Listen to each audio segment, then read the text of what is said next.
Hey there, I'm Ariel Driggers, and this is video discussion board number 1, Developmental Psychology and Christian Faith. I have chosen to respond to the following statement: I just can't trust psychology. I mean, most of the theorists are secular. The only trustworthy source of truth is the Bible. And to speak to that first part, I just can't trust psychology. I mean, most of the theorists are secular. I definitely see where that is a factor.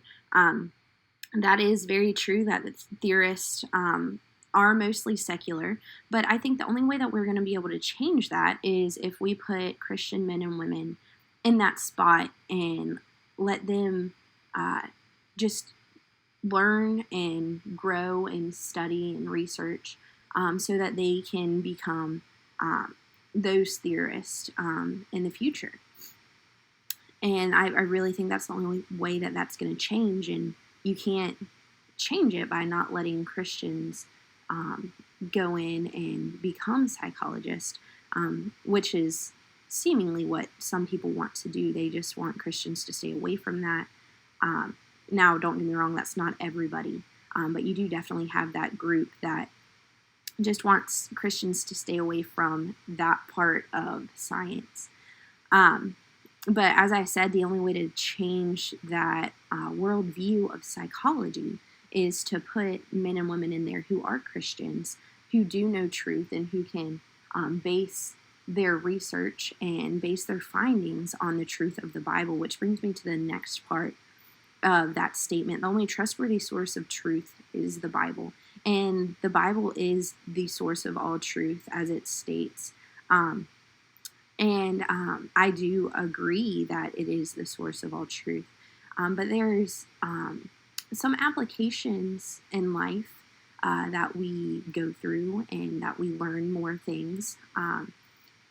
The Bible talks about, the stars in the sky and how the sun rises and sets, and that's all a part of science as well.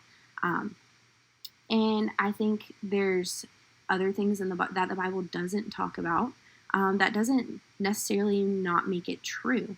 And those are things that we learn and have learned.